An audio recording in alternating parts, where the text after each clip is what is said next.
Pues vamos así a seguir adelante, ¿verdad? Con esta enseñanza hoy en esta mañana. La semana pasada nos dimos cuenta de lo que fue dicho por Cristo a ellos. Cuando estoy hablando de ellos, estoy hablando de los judíos. Lo dicho por Cristo fue la razón que ellos escuchaban, mas no pudieron entenderlo. De las tres indicaciones, solo una fue verdad, y con eso escala esta confrontación después de lo dicho. Lo dicho por ellos fue en parte válido para Cristo, en parte fue válido a ser hijos del padre de la fe, Abraham. ¿Por qué? Porque ellos no demostraron las obras del Señor. En parte fue cuando ellos dijeron, nosotros somos hijos de Abraham. El Señor les dijo, si ustedes hubieran sido hijos de Abraham, ustedes hubieran hecho lo que su padre hizo, mas ellos no lo hicieron.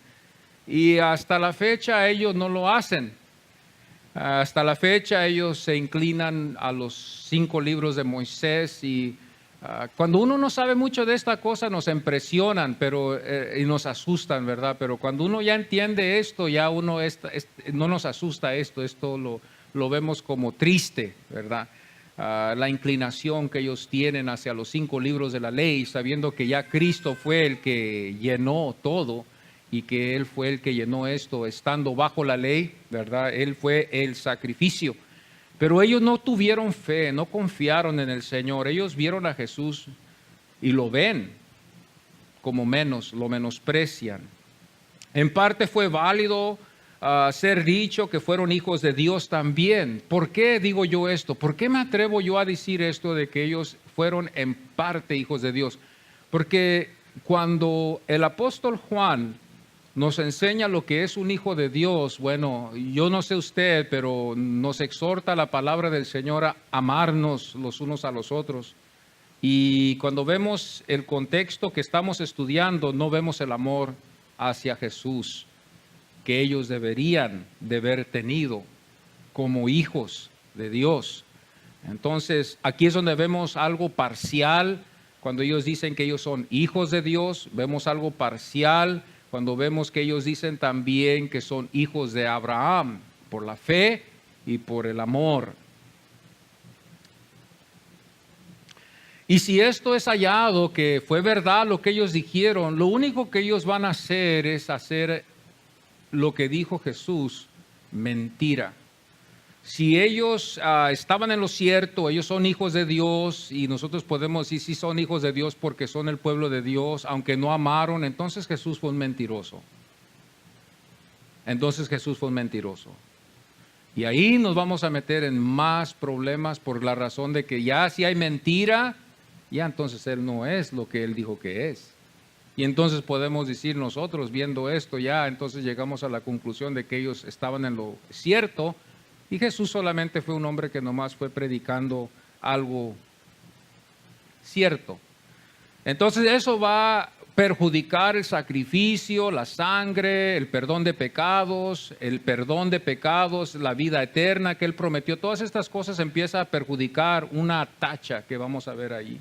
Entonces por eso esto es muy importante que nosotros veamos esto. O ellos hablaron en verdad y Jesús y Jesús fue hallado mentiroso, o Jesús habló la verdad y ellos fueron hallados en mentira. Entonces no podemos darle a los dos el lugar cuando leemos el texto, y ahorita lo vamos a leer. Y quiero que por favor ustedes vean este contexto. Este es el Evangelio de Juan, y Juan nos quiere enseñar algo aquí para que nosotros lo veamos y podamos confiar más en el Señor. Esto nos va a ayudar a nosotros confiar más en el Señor. Hoy, esta mañana, veremos la respuesta, lo que Cristo afirma no ser y lo que afirmó desde antes ser. Cristo afirma no ser lo que dijeron en reacción de lo anterior dicho. Fue una reacción que nos llevará a la verdadera declaración. Cuando Moisés fue a su pueblo, por ejemplo, enviado por Dios, Moisés antes dudó y Dios le dijo que cuando ellos preguntasen por duda, que le dijera que el yo soy lo había enviado, y ellos después, por un corto tiempo, dejaron la duda, y el yo soy se manifestó entre ellos, pero no en Moisés, porque el yo soy no se manifestó en Moisés como se manifestó en Cristo. Moisés solo fue un siervo, es todo lo que fue Moisés. Mas aquí veremos al final que la pregunta que ellos, los judíos, hicieron fue igual, mas distinto en la final reacción de ellos en querer matarlo. Moisés no dijo que fue el yo soy, Jesús sí. Moisés les dijo solo que fue enviado por el yo soy, y Cristo dijo o dio a entender que Él lo fue y que estaba presente. Vamos a ponernos en pie, hermanos, y vamos a abrir nuestras Biblias en el Evangelio de Juan. Y ahora sí vamos a ver si podemos terminar y ver con mucho cuidado las Escrituras y conocer más al Señor a través de lo que las Escrituras nos enseñan del Señor. Capítulo 8 de Juan. Vamos a estar aquí en el capítulo 8, en el versículo 48 hasta el 59. Los hermanos que ya lo tienen, pues vamos a leerlo juntos. Aquí les invito al Evangelio de Juan, en el capítulo 8, versículo 48 al 59. Y vamos a leer lo que la Biblia dice. Y respondieron entonces los judíos y le dijeron: ¿no decimos bien nosotros que tú eres samaritano y que tienes demonio? Respondió Jesús: yo no tengo demonio, antes honro a mi Padre y vosotros me deshonráis. Pero yo no busco mi gloria, hay quien la busca y juzga. De cierto os digo, que el que guarda mi palabra nunca verá muerte. Entonces los judíos le dijeron: ahora conocemos que tienes demonio. Abraham murió y los profetas, y tú dices: el que guarda mi palabra nunca sufrirá muerte. ¿Eres tú acaso mayor que nuestro padre Abraham, el cual murió? Y los profetas murieron. ¿Quién te haces a ti mismo? Esta es una pregunta muy poderosa y vamos a ver la respuesta. ¿Quién te haces a ti mismo? Respondió Jesús: si yo me glorifico a mí mismo, mi gloria nada es. Mi Padre es el que me glorifica. Aquí está una respuesta. El 55 dice: pero vosotros no le conocéis, mas yo le conozco. Aquí está otra respuesta. Y si dijere que no le conozco, sería mentiroso como vosotros, pero le conozco y guardo su palabra. Abraham, vuestro padre, se gozó de que había de ver mi día, y lo vio y se gozó. Entonces le dijeron los judíos: aún no tienes 50 años, ¿y has visto a Abraham? Jesús les dijo: de cierto os digo, antes que Abraham fuese, yo soy. Y tomaron entonces piedras para arrojárselas, pero Jesús se escondió y salió del templo, y atravesándose por en medio de ellos, se fue. Podemos tomar nuestros asientos, amados. Cuando yo veo este texto me doy cuenta, ¿verdad?, cómo el hombre ha hablado mentiras a veces. Cuando vemos a Jesús, este es Jesús, Dios. La divinidad de Dios se había revelado en el hombre Jesucristo. Es la única vez y va a ser la única vez que así se ha revelado Dios en el hombre, y escogió así a Jesús, su Hijo, para que fuese Él el mediador entre el hombre y Dios.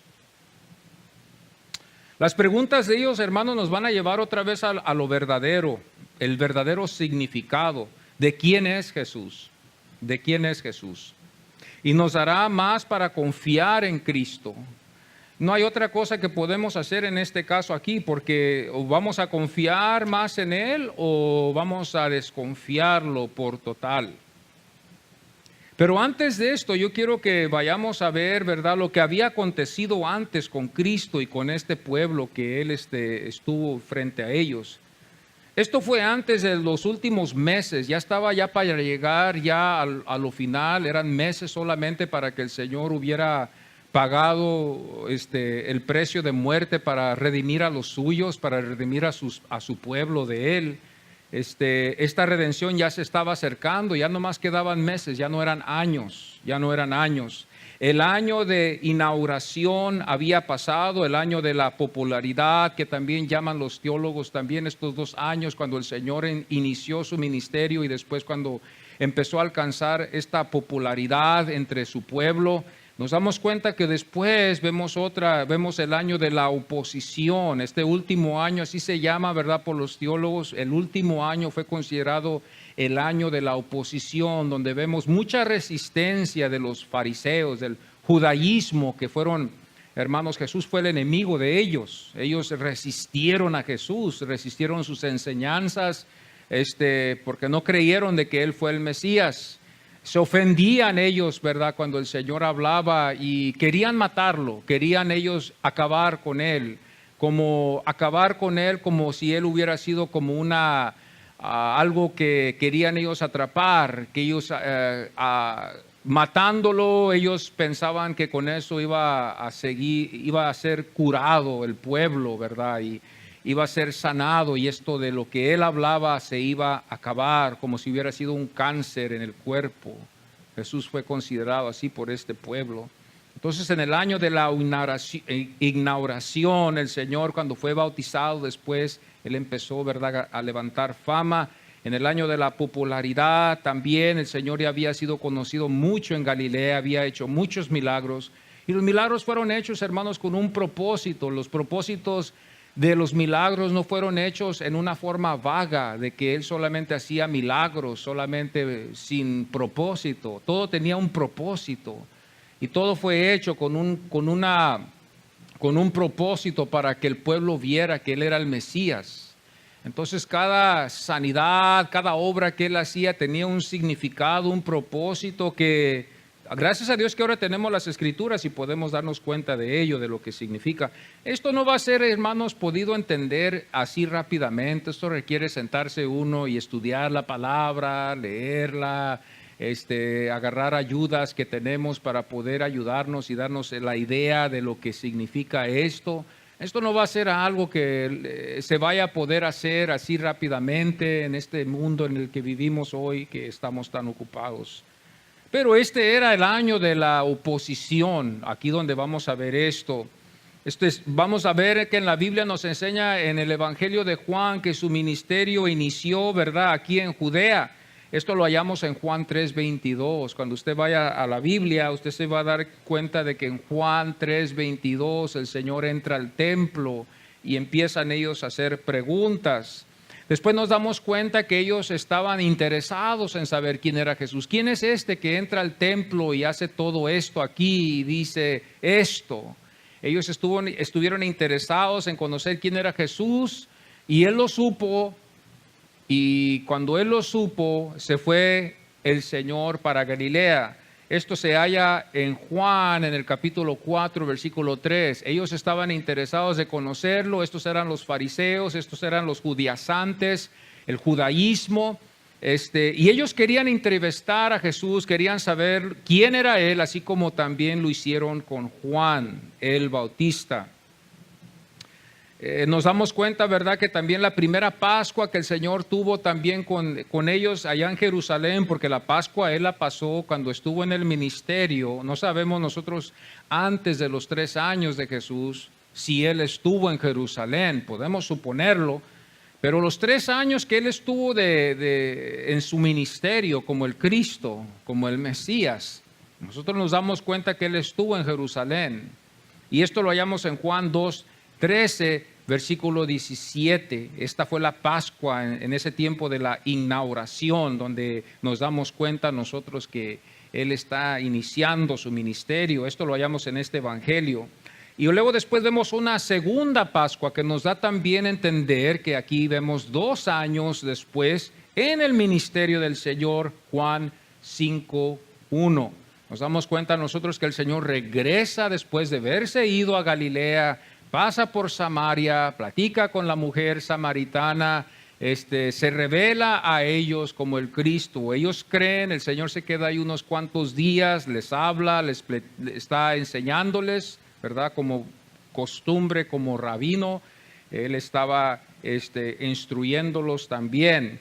Pero aquí nos damos cuenta, ¿verdad?, que el Señor regresa para atrás. Esta es la segunda Pascua, el segundo año, Juan 5:1, donde nos enseña el Señor. Y esto ya es el segundo año que los teólogos le llaman el año de la popularidad, que el Señor agarra fama. Empieza el Señor a agarrar fama, empiezan a conocer que Él es el que hace milagros, Él es el que sana.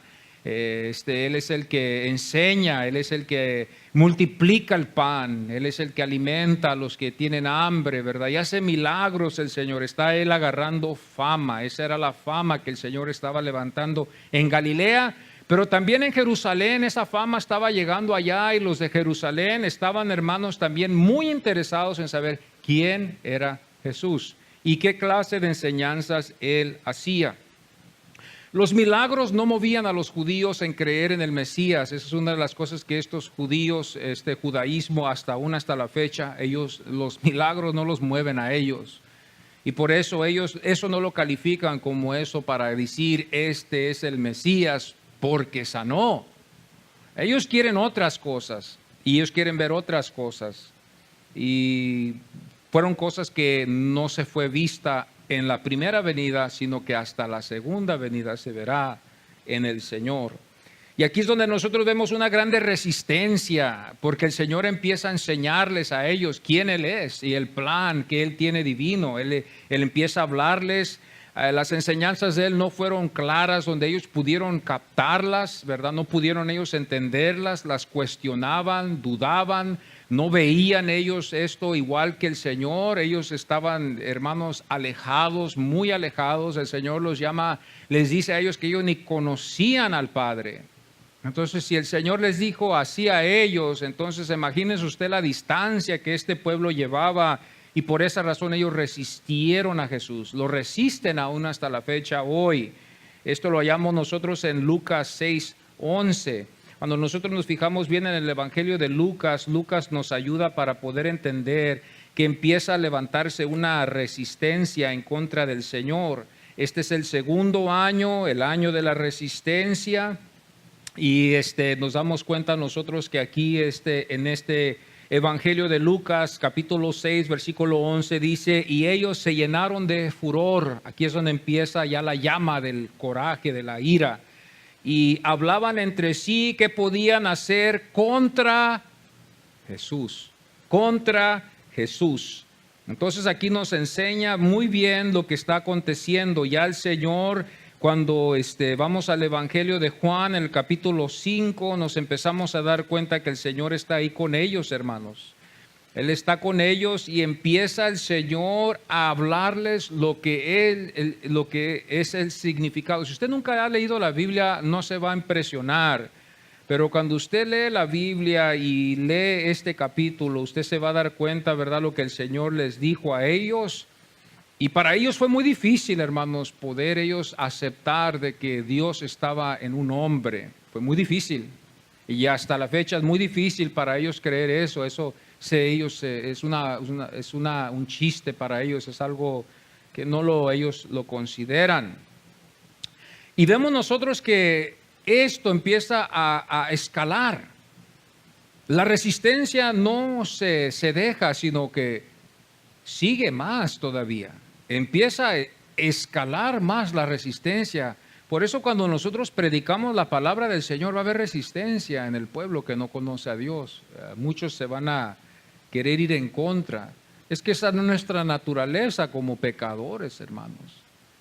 Lucas 11, 14, Lucas 11, 14, 15, la Biblia nos enseña en el Evangelio de Lucas y nos ayuda a entender a dónde van ellos con el Señor.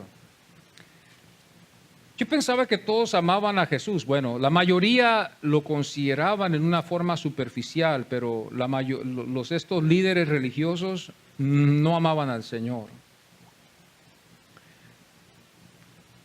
Lucas 11, el versículo 14 y el 15 nos enseña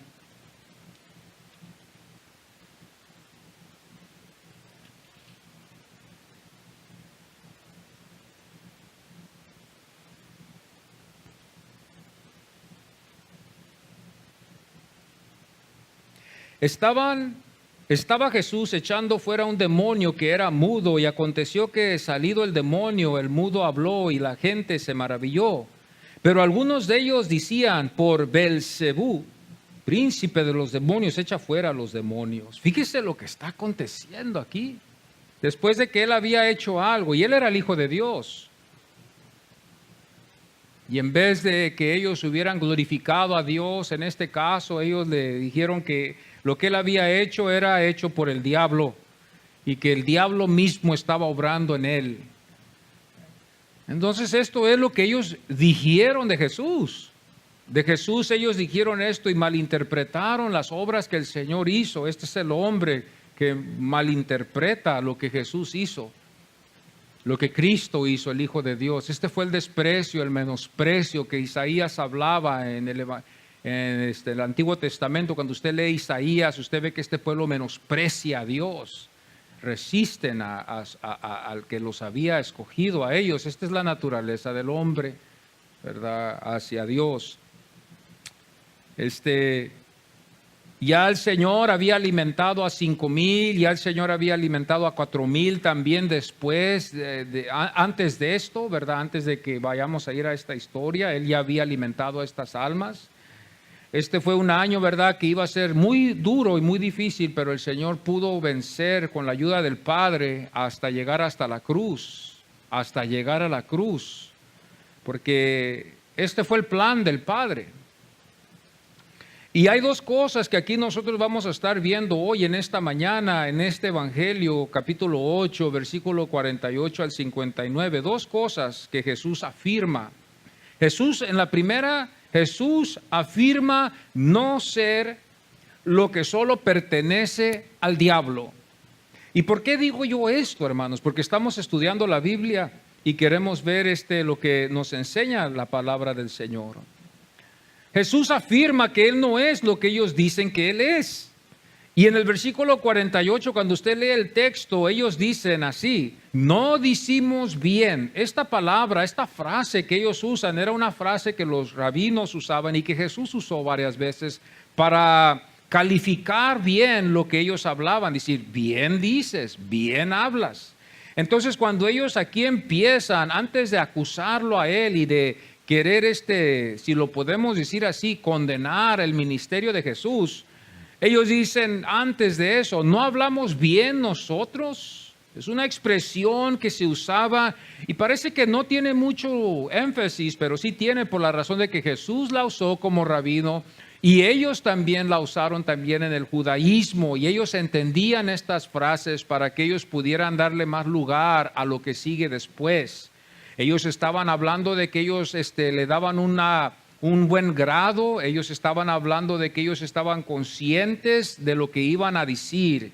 Y en el versículo 48 del capítulo 8 de Juan dice: no decimos bien nosotros.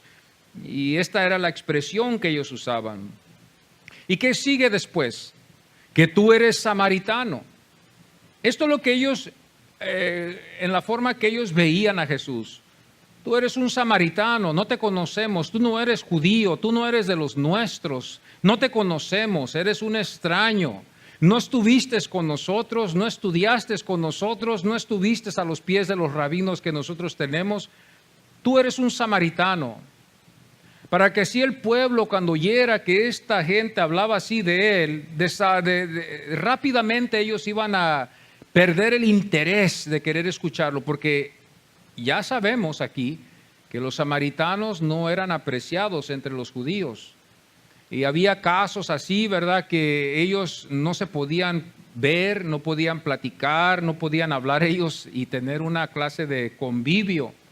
Y por eso ellos dijeron: tú eres samaritano, para así desanimar al pueblo a no escuchar a Jesús. Estos son los judaizantes, los fariseos, los escribas que estaban ahí, los que estaban en contra de Jesús. Su propio pueblo estaba hablándole así.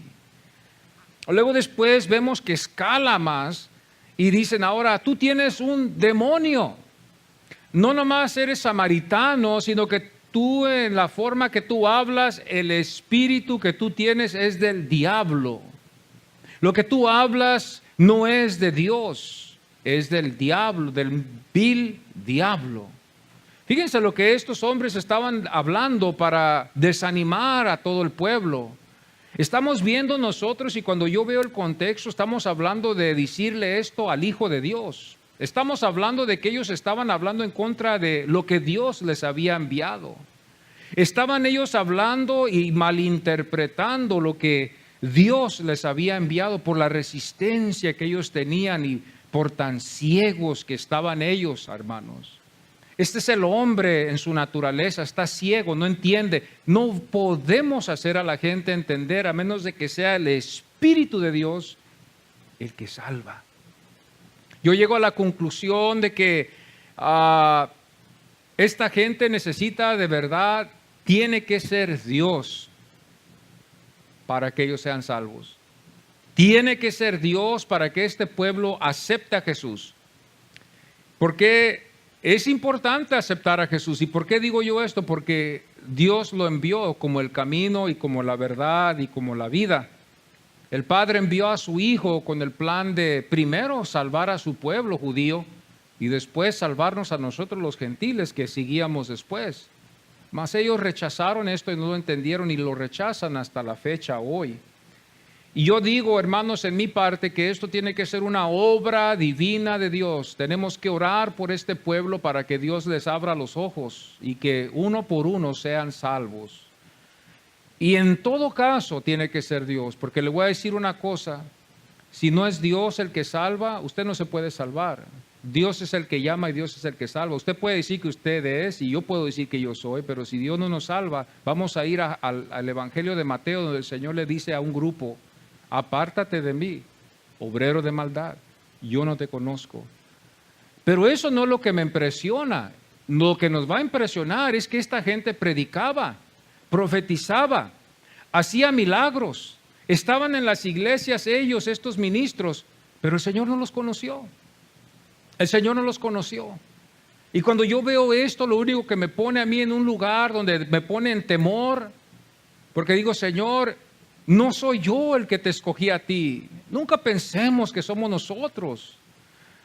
Una vez yo oí muchísimos años atrás aquí en este decir, no es de que tú conozcas a Dios, no es de que tú sepas quién es Él, es de que Él sepa quién eres tú.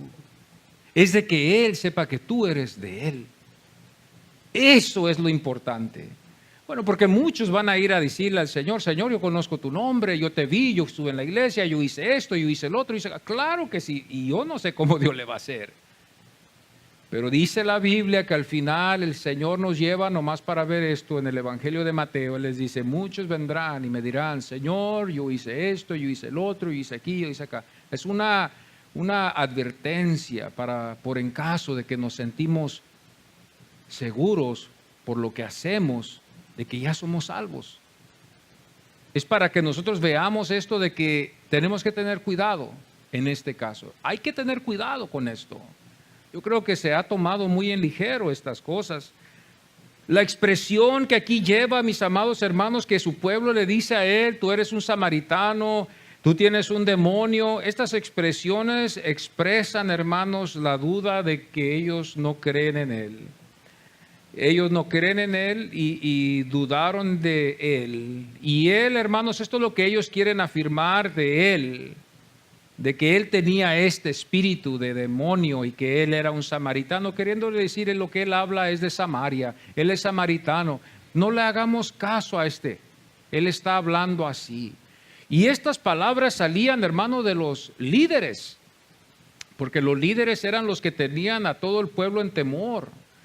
Porque ellos ya sabían, y más después vamos a ver en el Evangelio, y yo no lo digo porque yo lo digo, pero ellos ya sabían de que si ellos, hermanos, se daban al lado de Jesús, ellos los iban a expulsar de la sinagoga.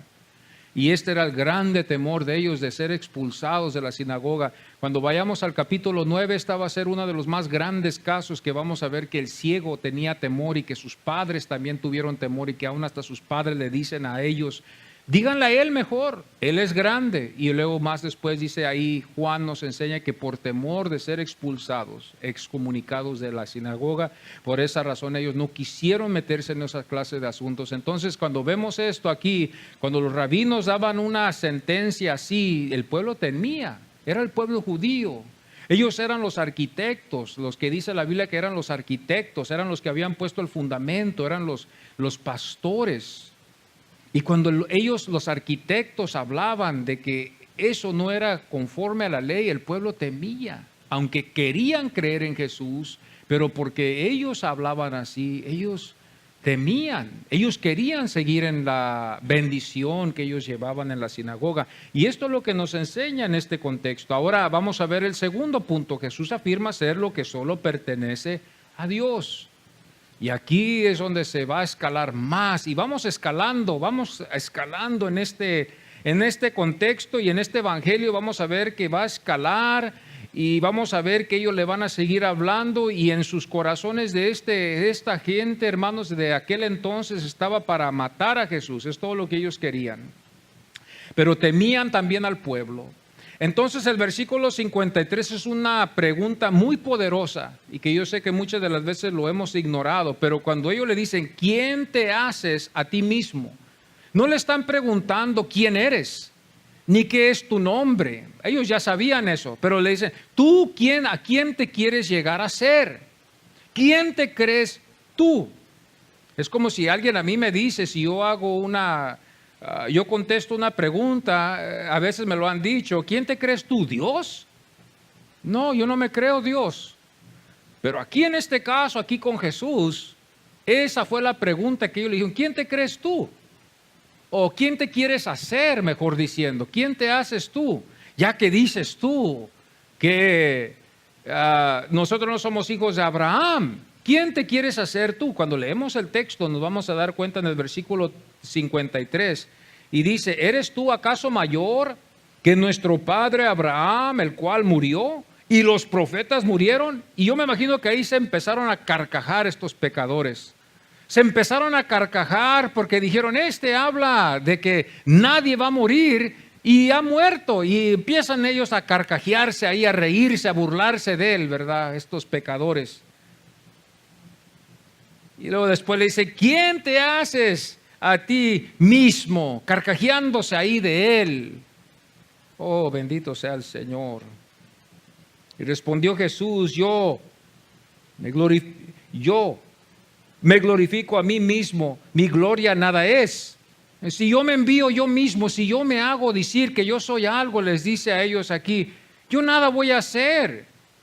Pero no soy yo el que me he enviado, sino que aquí aún el Hijo de Dios, Él dice, yo he sido enviado por mi Padre, dándole más énfasis a su llamado, diciendo, ustedes piensan que yo vine de aquí, de mí mismo, que vine de Samaria, que vine de Galilea, que yo nomás me levanté de un día a la mañana y quise venir aquí a predicarles. No, yo fui enviado por el Padre. Y le dice, respondió Jesús, si yo me glorifico a mí mismo, mi gloria nada es. Él claro lo dice aquí. Mi Padre es el que me glorifica, el que vosotros decís que es vuestro Dios. Fijémonos bien. Y aquí yo me pongo a hacer una pregunta. Uno habló en error. Y yo no creo que fue Cristo, porque yo creo en el Señor. Yo no creo que Él habló en error. Los que hablaron en error fueron ellos y ellos están en error. Por la razón de que ellos aquí vemos nosotros que Dios les había enviado al Hijo y ellos lo rechazaron al Hijo. Él les dijo aquí, yo no me envié yo mismo, esto es algo divino, esto es del Padre, esta es la promesa que se está cumpliendo cuando vemos nosotros los libros menores de los profetas y aún el mayor profeta Isaías que ustedes tienen, que habló de mí. Ese es el Evangelio del Antiguo Testamento. En el capítulo 53 nos fijamos bien en el advenimiento de Cristo, del Hijo de Dios. Nos damos nosotros cuenta que este pueblo, hermanos, rechaza eso y dice, no, eso no está hablando del Mesías, eso está hablando de la nación. Porque varias veces Dios se dirigió a ellos como siervo, mi siervo Jacob, pero estaba hablándole a la nación. Entonces ellos se echan eso de que ellos son los que sufren, ellos son los que van a pasar esas penas que está en el capítulo 53. Por eso eso no lo puede convencer a ellos. A nosotros sí, porque ahí vemos a Cristo.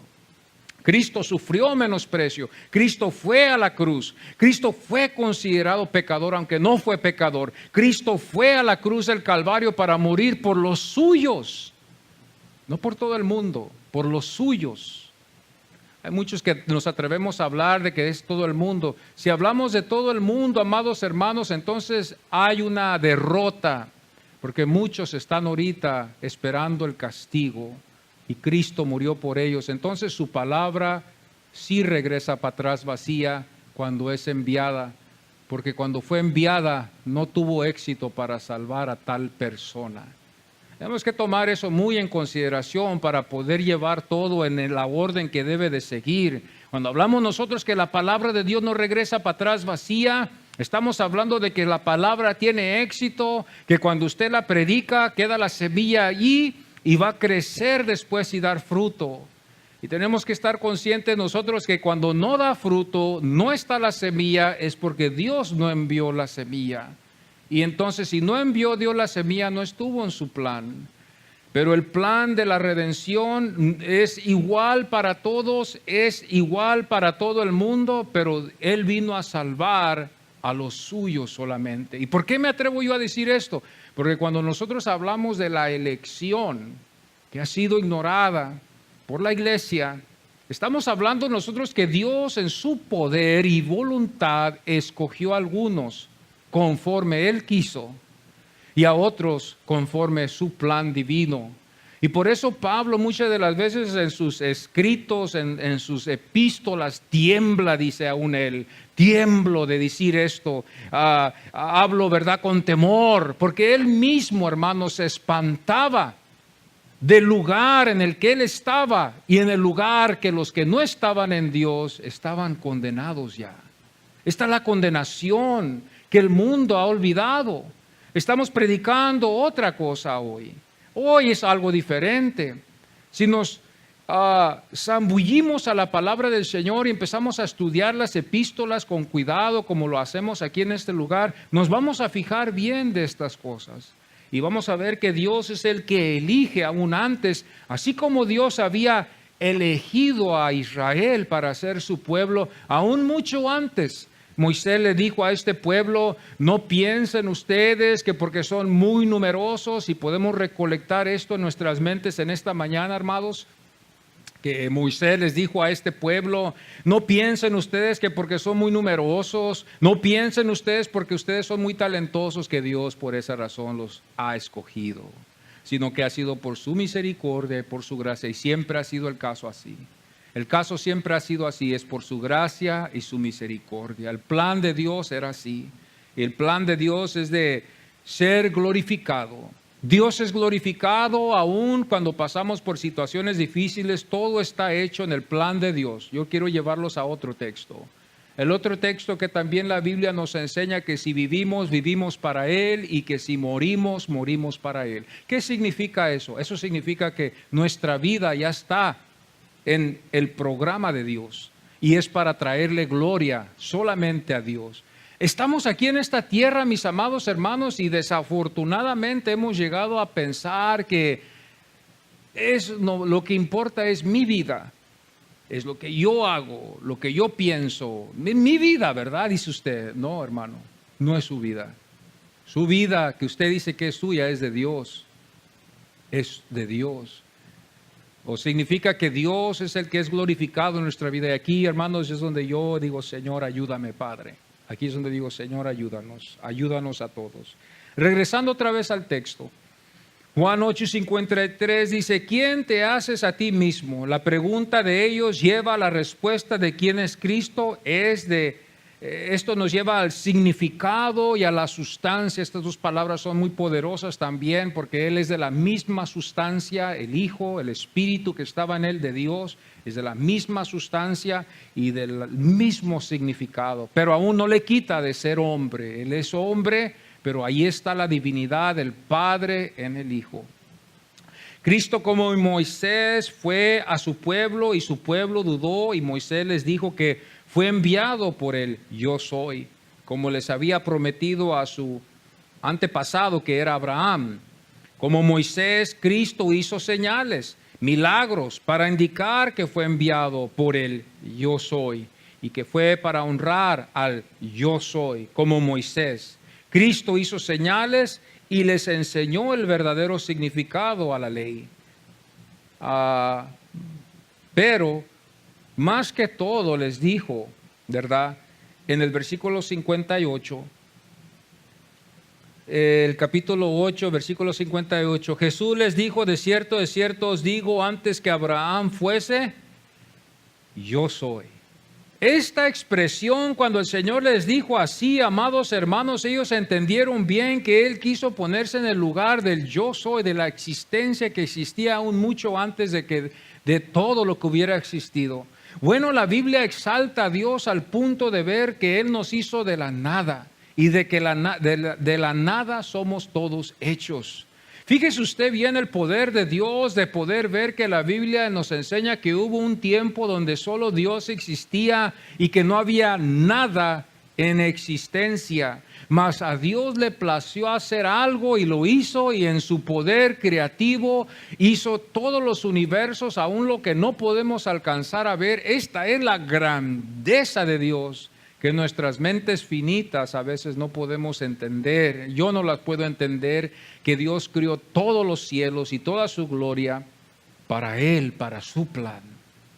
Bendito sea el Señor. Y Dios es glorificado.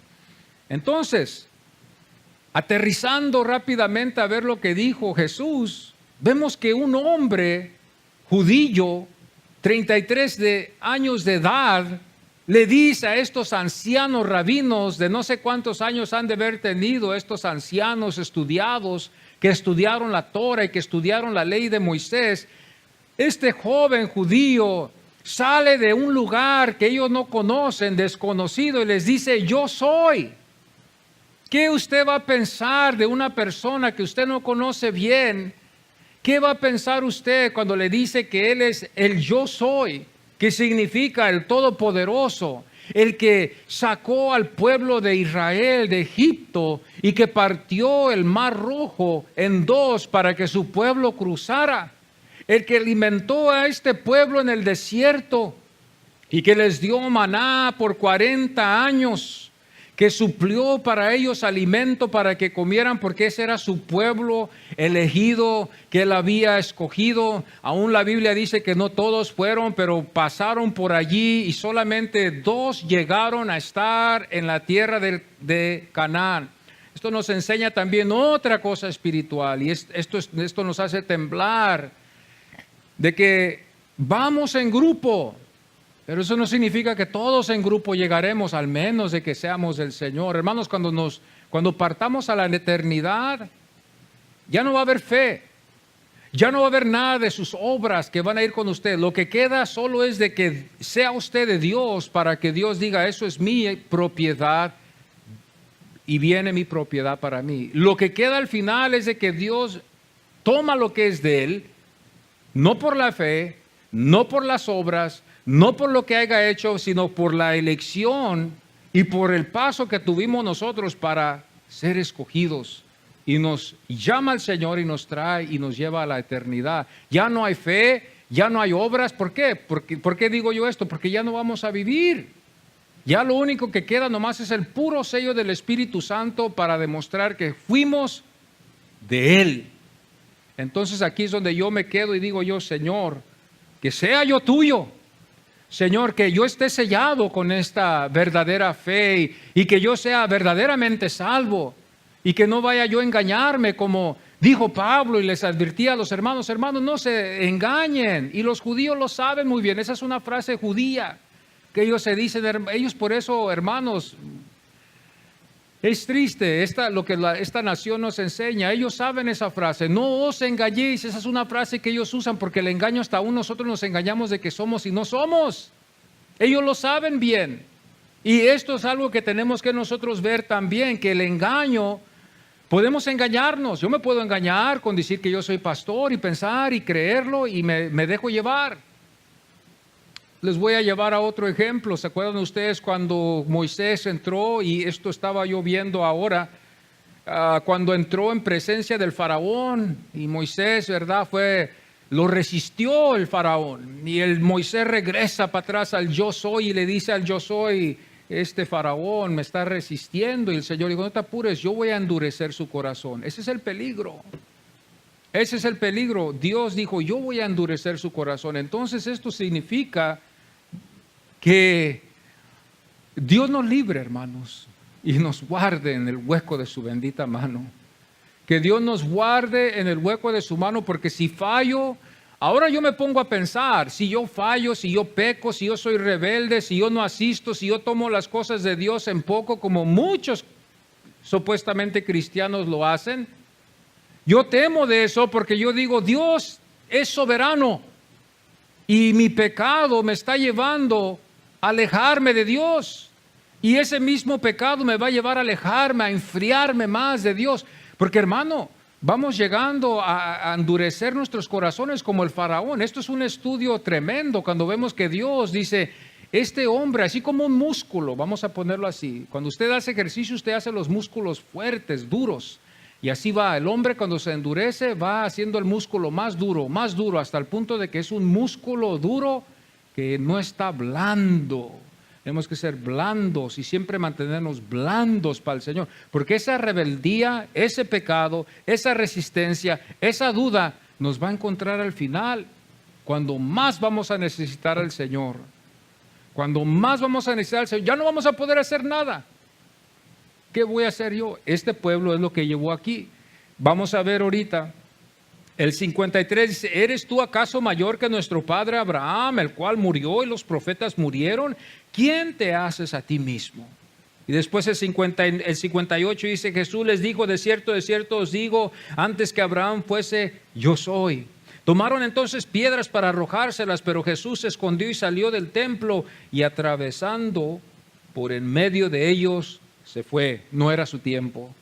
No era su tiempo, pero a ellos les dio a entender de que él quería decir que él era Dios. Un joven judío de 33 años delante de ellos, que predicó y que dijo que él era mayor que Abraham, que él conoció a Abraham, que Abraham se gozó cuando vio su día. Ese era algo para ellos decir: eso es absurdo. ¿Cómo puede ser este hombre decir que Abraham lo conoció? ¿Cómo puede ser posible que Abraham vio su día? ¿Quién te crees tú? Le dijeron ellos. ¿Quién te crees tú? Con burla y con menosprecio le dijeron al Señor esto.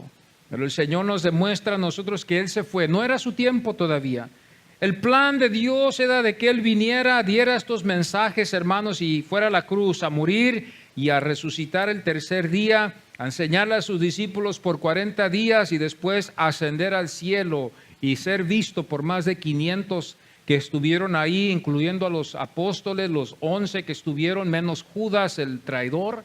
Estuvieron ahí, vieron y fueron ellos testigos de lo que Jesús hizo, subir al cielo. Fíjense qué tremendo, ver un hombre de 33 años con un cuerpo glorificado, subir al cielo. Esto es tremendo. Y después que un ángel se le apareció a estos apóstoles y les dijo a ellos: así como lo ven subir, así lo vamos a ver bajar también otra vez. Y va a bajar a la tierra y sus pies van a pisar el monte de los olivos, y ahí es donde todo ojo le verá. Esto es lo que están esperando ellos, de ver el advenimiento del Mesías. Y cuando Él venga, ellos van a quedar sorprendidos, pero al mismo tiempo se van a arrepentir. Podemos ir a Génesis y darnos cuenta que cuando José fue menospreciado por sus hermanos, podemos ver nosotros ahí que esa fue casi algo igual como con Jesús, que después de que ellos menospreciaron y no apreciaron lo que José les había dicho, por envidia, por celo, lo odiaron, y al final este pueblo fue reunido, ¿verdad?, con su hermano José, y lloraron y le pidieron perdón, aunque le tuvieron temor, porque ya después lo vieron a él con mucho temor, diciendo: él quizás nos va a castigar por lo que hicimos con él, ¿verdad? José les mostró misericordia a sus hermanos, y así podemos nosotros ver algo así igual que va a acontecer también cuando Cristo venga. Yo creo eso. Él cuando vea a su pueblo, los que murieron, murieron, pero los que quedaron y que queden en ese día, estos judíos, ellos van a llegar al arrepentimiento cuando vean al Cristo, al Mesías, y lo vayan a ver ellos con sus ojos y vayan a ver que todo lo que se había dicho fue verdad. Pero eso no sabemos cuándo va a ser. No sabemos si vaya a ser en 3 años, 10 años, 15 años, 20 años, o a lo mejor otro siglo más, no sabemos. Pero eso es lo que va a acontecer, y pues esto es lo que concluimos con este capítulo 8 de Juan. Vamos a ponernos así en pie, mis amados. Vamos a orarle al Señor y pedirle que nos ayude a verlo a Él como Dios. Señor nos ayude, hermanos. Yo lo digo con todo mi corazón, que el Señor nos ayude a todos. Que podamos ver a Jesús. Él es la única esperanza, hermanos. Que Dios abra nuestros ojos. Que Dios abra nuestros ojos en esta mañana. Y que podamos nosotros entender esto. Padre, Señor, estamos aquí delante de tu presencia, Señor, y te damos muchas gracias por esta oportunidad que nos das, Señor. Que te has revelado hacia nosotros, Señor, como Dios. Tu pueblo no te aceptó así, Señor, pero nosotros aceptamos, Señor, y somos tu pueblo ahora, Señor, por medio de tu sangre, de tu vida que tú diste por nosotros. Yo creo que tú muriste por nosotros, los que estamos aquí, Señor. Yo creo que tú muriste por mí, Señor, y yo creo que tú eres mi Salvador, Señor.